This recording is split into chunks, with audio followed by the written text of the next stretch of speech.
Hey everybody, I'm Kate Conroy. And I'm Vinny Civitello. And this is Other People's Business, which is the podcast from the New Jersey Business and Industry Association, the largest statewide business association in the country, representing approximately 1 million employees. We release a new episode every other Wednesday, so be on the lookout for that. Shout out to New Jersey Manufacturers Insurance Group. They do home, auto, and workers' comp, and they are the official partner of the show. That's awesome. With that out of the way, just a couple housekeeping matters.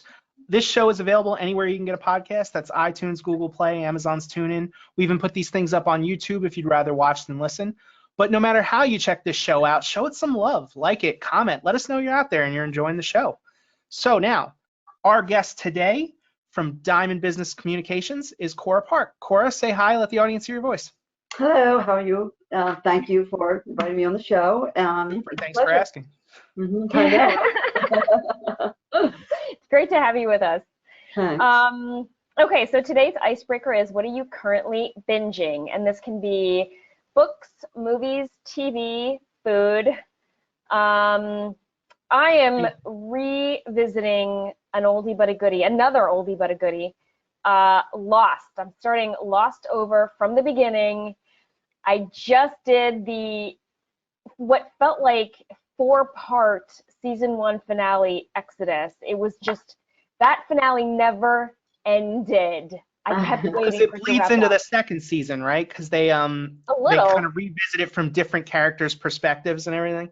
Yeah, but that was like Lost is like, first of all, I don't have anything I'm binging right now, so I'm going to piggyback on Kate and just say, like, Lost is maybe my favorite show of all time. So I love it. I mean, I'm lost. It's good. I'm lost. Oh, well. I definitely recommend it. I think it's too. a generation thing, maybe. Maybe. Although it doesn't have a lot of seasons. Doesn't it have like 10 seasons or something like that? No, like 7, 6. I think. Okay. And not only 6, but is what it it's is. Yeah. It's 3 full seasons, and then the last few seasons were kind of halvesies because they were trying to negotiate with ABC to get off the air, and ABC was like, you can't just like leave whenever you want, like, you know. So they were like, we want you to have at least like 3 more seasons, and they were like, what if we had the same amount of content as like 2 seasons, but we cut it up into like 3 years so you could keep doing your ad revenue, keep showing it on your network, all that, and they agreed to that. So it's 3 full seasons and then a few short ones. Okay. I haven't been, my Game of Thrones is, I feel like there's nothing been out since Game of Thrones ended that's, you know, binge worthy. Not to say that I'm not binging mine. That's a big claim, right? That's a really big thing to say. Right. I can't agree, but I do know what you're saying. Game of Thrones was very much it for a long time for a lot of people, including me. Now So that was a limited series. That was a crazy finale. That series finale. My God. I remember when Lost went off the air, V was like the show that I kind of picked up after that. That was maybe like the new favorite show. And ABC canceled V like after a cliffhanger and just like broke my heart. And after that, like I said, like, I'll never love again. Like, you know, I know, right. I'm not going to invest myself in a show that much just to get let down like that. Oh, yeah. All right. So Cora, you're not binging anything right now? Well, you know, limited series, you know, that you can wipe out, you know, on a good rainy weekend or something like that. I always go towards historical fiction, true, things like that. So recently they had a Halston on, you know, one of the channels, so that was awesome, brought you back. And I think The Serpent was pretty cool, you know, but true story, you know, based on the 70s. But they're all good. But again, I tend to lean towards, you know, true, you know, embellished truth. Now, Game of Thrones, of course, that's the other end, you know. It's like, gotta take you out. No, Game of Thrones was based on the War of the Roses. Well, I was going to say, Game of Thrones is based on true events. We used to have dragons and everything. I mean, no, that's not what I'm saying. That's not what I'm saying. That's how our worlds collide, you know. We are still in the thrust of Game of Thrones, you know, in all our countries. So Tell me about it. Yes, you know. But it was just, you know, put out in a more intense way, right? Too funny. So if you liked Game of Thrones and you liked the War of the Roses, did you ever watch The White Queen on Stars? I did. Yes. Yeah, that was great. So all of them, the Tudors and Yeah. like historical fiction is right up my alley. Yeah, Even me reading too. historical fiction. So right now, I tend when I'm reading to do business books. I do a business book and then I do a novel, business book novel. So just to get out of it, I can't be constantly doing business 24/7.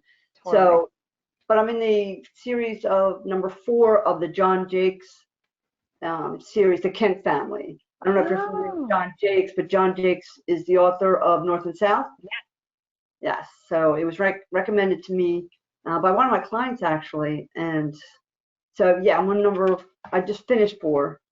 Okay. So and that's been like it's probably like 3 years now because I go in and out, and I do other historical fiction trilogies too. So yeah, that's some great historical fiction, John Jakes. I remember North and South.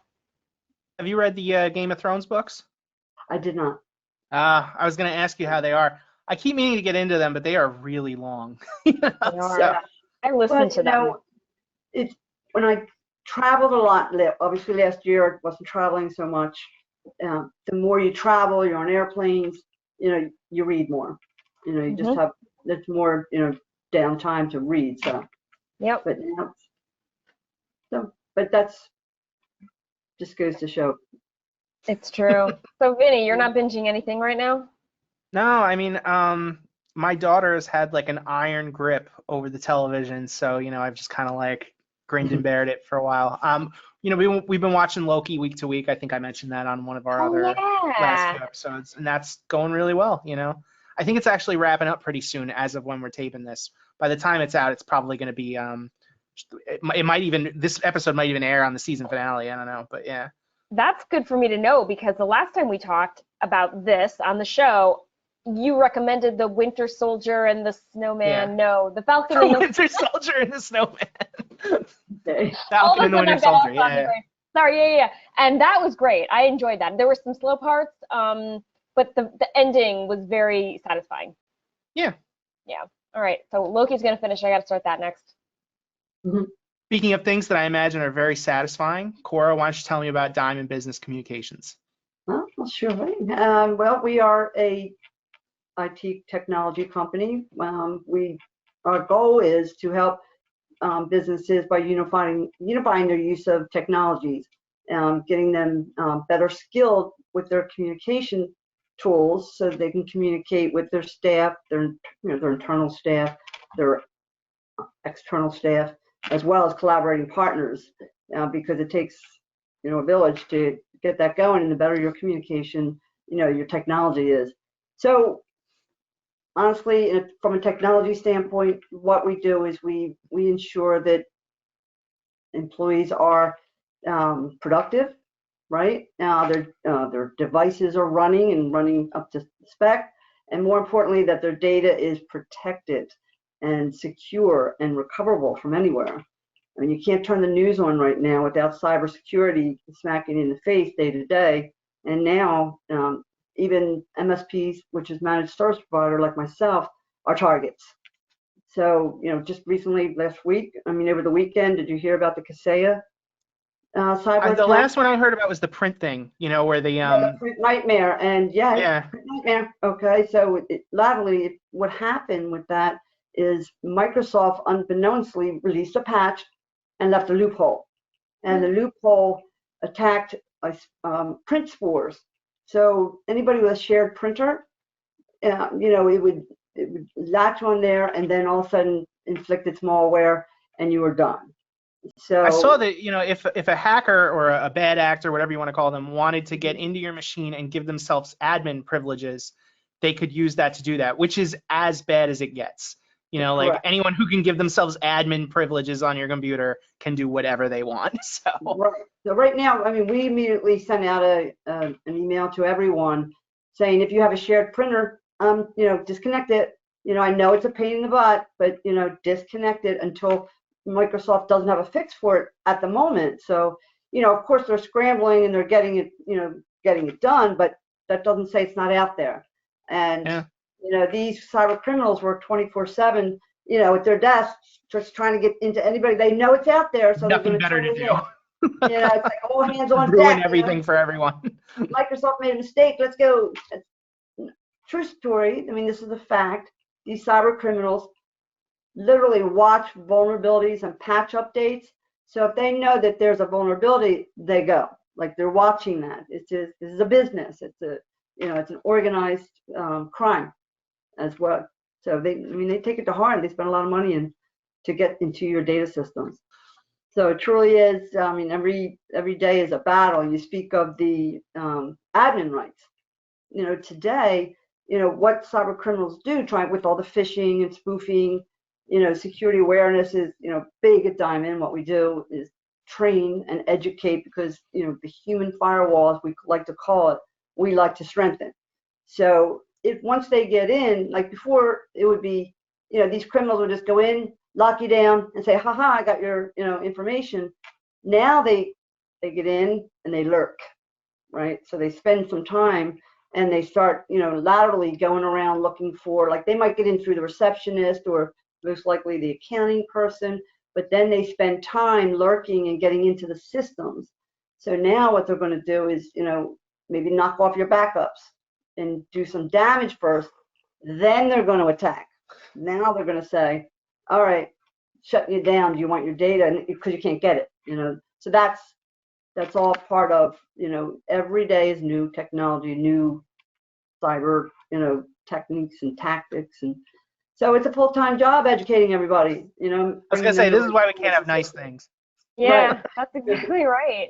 So you use the phrase organized crime, and I was going to say that when I think of organized crime, that this is not what I think of. But you're right; they are very thoughtful and strategic and organized when it comes to who they're going to attack and how they're going to do it. And God, that's awful, terrifying. I mean, you hear about the large attacks, and they're what we call like the big whale, just like you refer to, as a big score. It may take a year, to do that. But think of a salesperson going after a big account, right? They're not just going to pick up the phone and do a cold call and say, hey, and score a $20 million job, right? So no, this takes time, and they have to get in, because these large organizations, they have all the cyber tools, they're doing it, right? But there's always a way in because of a vulnerability. And most often it's the human firewall. Human factor. So how do you educate the human firewalls to do a better job? So it's all about security awareness training. So we're constantly, number one, you must have a security awareness platform in place for your frontline, which is your employees. So there's weekly micro training telling them what's out there right now.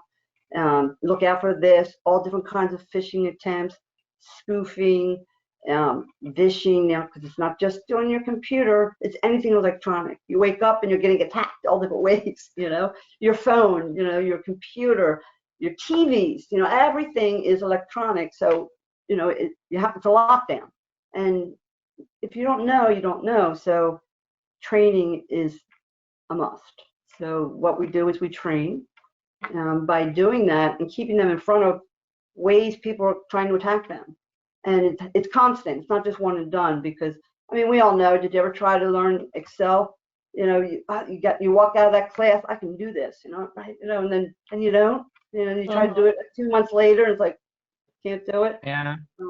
It's the same thing, but it's constant because they keep trying to change, because it's organized, right? The tactics keep changing, and they keep changing as fast as the technology does. And once, it hits the media, it's all but, okay, they've exhausted everybody they can. So they try to, attack and attack fast. That's what you think. Right. It's not the Prince of Nigeria anymore, right? Exactly. Perfect example is, have either one of you heard about the gift card scam, like from last year? They say you're vulnerable. If you were my client, you would know all about that. Wait, is this where somebody poses as the CEO, sends an email to me, and asks me to buy a bunch of gift cards from Amazon to give out as Christmas gifts? Oh. Correct. They? Okay, that I know. You know what it is? Like, our IT department, they subscribe to something similar, and every single day, Kate and I get like fake emails that are intended to try to trick us. And so we've gotten that a bunch of times. Actually, like, it's so funny because it's the same one every time. Like, our president CEO, Michelle Sekurka, will send me an email that's like, I want to get a gift for the staff, including you. You know, Right. so go out and get, like, you know, it's just like, oh yeah. There was one where they almost got me, and I can't remember what it was, but like every so often they're really good, and they're really they're really close good. to like what the real things would really look like. And I think that the thing that keeps me in particular, but a lot of people in general, I think, from clicking it is the shame, the ridicule, because somebody did fall for it once. And at every staff meeting for like a year after that, they were like, how's it going with those gift cards there, Vin? And it was just too funny. That's close. I loved it that you said that, because what we encourage is competitiveness, right? So it's called your vulnerability score. Every employee has a score. So because those phishing emails go out, right? And then each week is a micro video with a little training lesson on it, a little quiz at the end, you know. And so it goes out to everybody. And what you're doing is you're ignoring, if you ignore it or if you click on it. So everybody's score is, you know, high, right? So now the weekly meetings, it's like, okay, it's housekeeping, you know, what is the employee vulnerability score? You know, who's leading the pack and who do we need to, you know, kick in the butt, you know? Wow. So, and clients do it, and encouraging, you know, they in turn, you know, they'll give like a half a day off, you know, or a day off, you know, for, you know, a great score at the end of the month or quarter. That's things awesome. Like that. I mean, it's building a human firewall, because now everybody's like, I'm not clicking it. I'm not clicking it. Hell no. I am 100% more terrified of clicking on a fake one than a real one. Right. I don't know whether that's a good thing. You were like, I've been emailing you all week. I'm sorry, I thought it was a phishing email, you know. I have missed many legitimate emails, requests from our IT department to like do patches and fixes, because I'm like, I'm not clicking that. Don't trick me. Right. I'm not doing that. A fish card, you know. So yeah. I wake up pretty early in the morning to get. Right. Right. But you'd be surprised how many today people are transferring money because they got an email from the CEO saying, you know, hey, look, and it's more of the companies that, you know, where that's a common thing. And like the bigger fish, you know, but I've done seminars and like, you know, and banks were attending, and they're like, yeah, last week. And I'm like, you would think like, you know, no, you know, but it still happens every day. Every day. Yeah. Unbelievable. It is unbelievable. I know. Thank God people like you are out there to help other people navigate through this, because what a mess. What an absolute. Is your data backed up? I think so, right? Oh, yeah, right? Well, right, you know, you're double checking. Right. And, you know, I feel like for the small to medium-sized companies, they're the perfect target because their security is probably fine. And they've probably got like enough in insurance and savings that if somebody tries to ransom their stuff, they're definitely going to pay. You know, like Target probably would pay. I think they did pay at one point. So, like, it's just volume. You know what I mean? It's quality or quantity over quality, and you make a ton of money just by hacking people and selling back their stuff. And most likely the breaches are be a human, like the capital pipeline. Yeah. You know, people every day like, oh, it doesn't affect me. It doesn't affect me. Well, how much is your gas today? You know, you know why that is. Right. You know, the supply chain was affected, but even that was a human. You know, it's based that you know it got in through like an administrative person, got clicked. You know, they even have a gadget. I mean, you think of a capital pipeline, you're thinking, you know, boilers and smoke and grease. You know, like this is. But no, it's really run through a modern, you know, technology, a digital. I mean, they even have a gadget. It's called a pig, something like that, that goes through all the pipes, just looking for anomalies. So you think with all these cyber tools protecting them, how the heck did it happen, right? Yeah.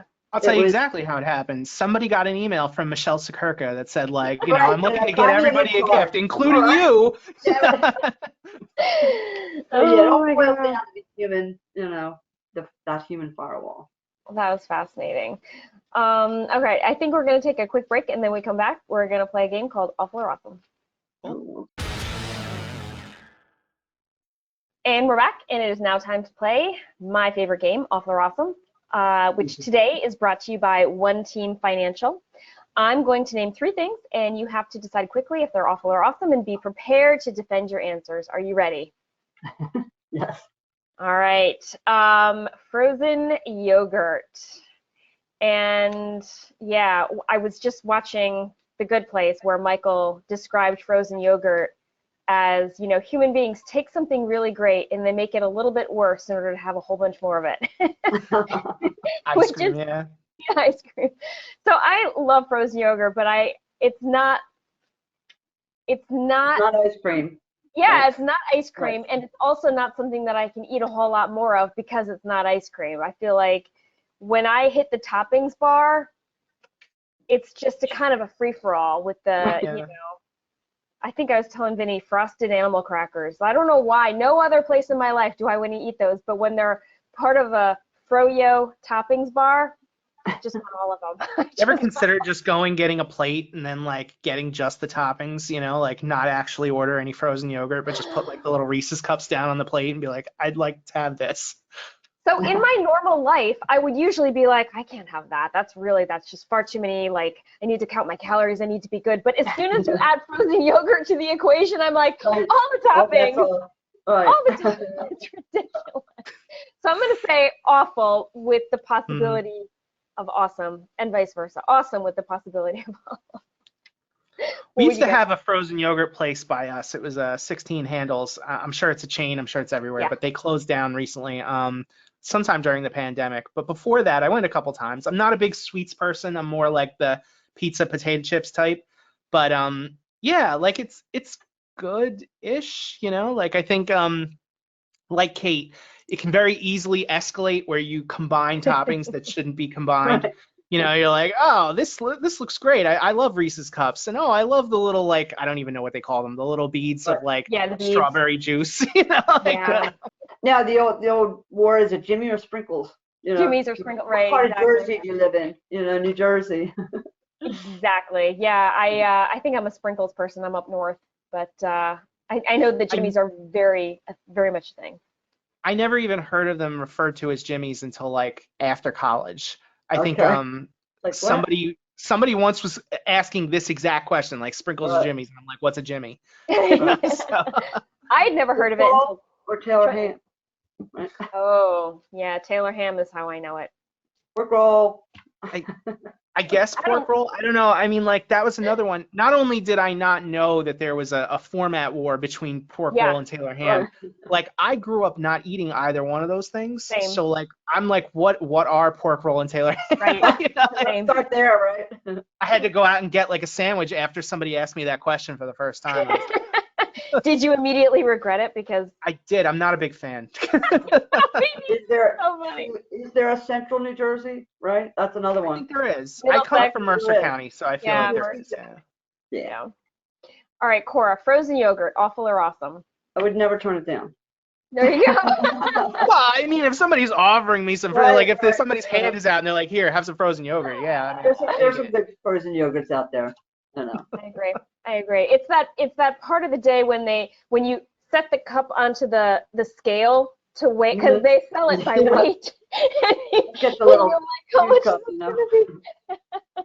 Oh my God. Okay, so next up, the directions, as in I like to read the directions before I try to put a bookcase together, or I don't read the directions. Directions are for people who don't know what they're doing. You know what I mean? So you guys want to go first? Cora. Well, I got a pet peeve on directions. You know? Really? Right. Say more about that. There's nothing worse than sending somebody an email or directions, you know, or something, and they just pick up the phone and they call you, you know, or a staff member, or you know what, and it's like, did you read paragraph 2? Did you read paragraph 2? You know, so. I was gonna say usually that would be a sign that the directions were not clear enough. Oh, Vinny. No, it's paragraph 2. But you know, even driving directions, you know, do you stop and ask for directions? It's been the ultimate, you know. Oh no, let me just try to do it myself. I'm a big fan of the directions. I think the directions are awesome. I love directions. Stop and ask. You'll save yourself time. Yep. It depends what I'm doing. I don't know. Like if I feel like I know what I'm doing, then I'm a serial directions skimmer. But if I know I'm out of my depth, and I am conscious enough to know when I'm out of my depth, then I will read like How long do you let it go? You know, How long? like an hour into it, like, okay, uncle. No, it usually happens before I get into something. Like, you know, like if you were to buy a TV and you would expect the TV to come fully assembled, and this has never happened, but let's just say they sent you like a bunch of capacitors and wires, I would know that I was out of my depth and I would read the instructions thoroughly. You know, I'd probably return the thing outright and be like, I bought a TV, not a kit.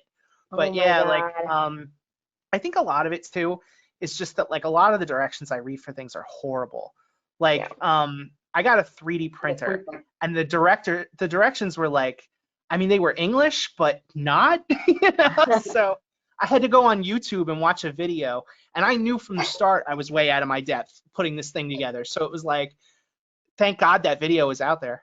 Speaking of which, the last thing I put together, I co-bought a grill with my friend Christine, shout out to Christine, and the grill was supposed to come with directions, but it did not. So we had to Google a YouTube video, and we had to keep like backing up and backing, because the video was just like, and then you do this, and then you do this, and then you do this, and we were like, wait, it was so hard. I hated it. It was so hard. And then the ads get triggered when you go back, and you're like, oh. Right. Yeah. How do you co-buy a grill? Like, are you guys? You're not next door neighbors, like. No, she loves to grill, and I have a deck, and so we co-own the grill. It lives at my house, and she comes over once or twice a month with all the food, and she grills, and we eat, and it's really beautiful. I was gonna say, like, you drive it to her house, like after 2 weekends. And it's your turn, you know, throw the pickup. No, it's like having custody with visitation rights, I guess. There you go. All right, last one.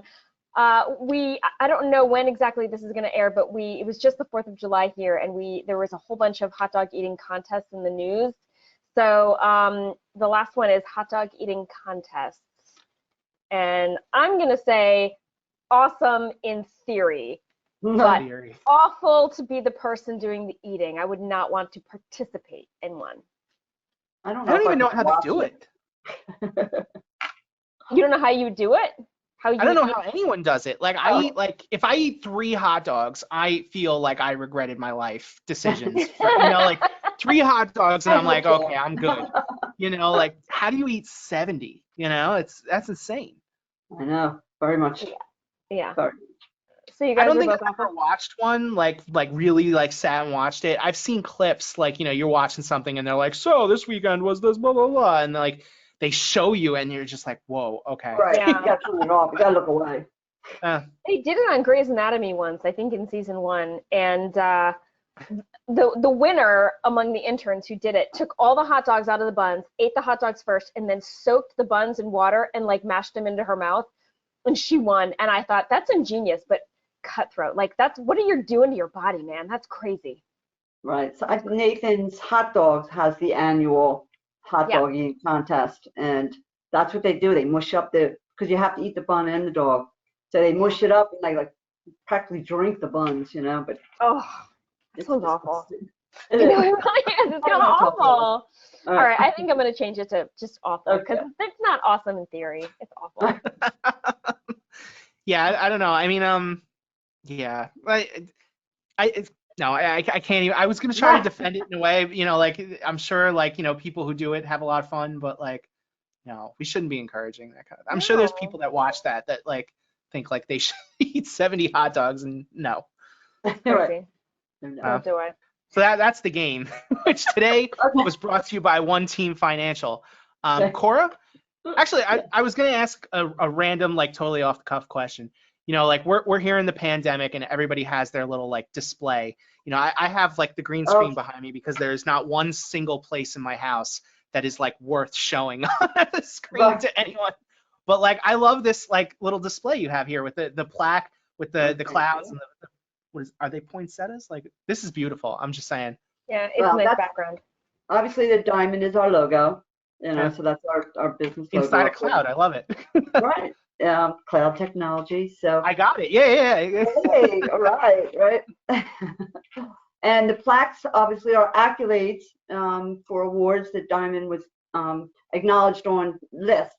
So the list being from the channel companies, top innovative companies presenting their clients with innovative technologies to fight off cybercrime, as we were talking about earlier. So you see, what's in fact not up there now is 2021. Diamond did make the list as being one of the top companies recognized for providing our clients innovative tools to fight off technology. So it's pretty special. Thank you for it. That's awesome. Congratulations. Very cool. Thanks. Trying to keep it. We are at war. This is what I start all my webinars and my security awareness training. We are at war. And how do you win war? You got to suit up. You got to have the right tools. You know, you wouldn't send, you know, our men in arms out there with no jackets or helmets, right? So your front line needs to be protected. I love that. Anything coming up you'd like to promote?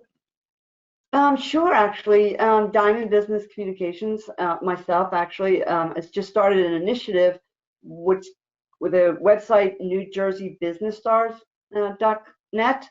And what I am doing is I'm actually seeking out New Jersey stars that are stars in their own right as successful CEOs, business leaders, whatever level they've accomplished, and share with, you know, all of us, you know, and providing tips and secrets, because we're all conducting business in New Jersey. We're all facing the same economic challenges. Why not share, you know, how they do it and how they've been successful for the up and coming, you know, new CEOs, new leaders, new businesses. You know, let's all share that, you know, how we can be successful. So that's my initiative I've taken on, and we just actually started. So, you know, if you know any business stars, you know, that want to share their, you know, stories, send them to Diamond Business Communication, or I'm sorry, NewJerseyBusinessStars.net. Will do. So if somebody wants to get a hold of you, how can they do it? Well, our website is diamondbc.net. Pretty short and sweet. Now, it used to be diamondbusinesscommunications.com, like this long, right? So it's like, okay, diamondbc.net, and, you know, you can always call me, 609-642-9300. But sure, you know, contact information is right there on the website. Awesome. Fantastic. Now you're in my business, right? I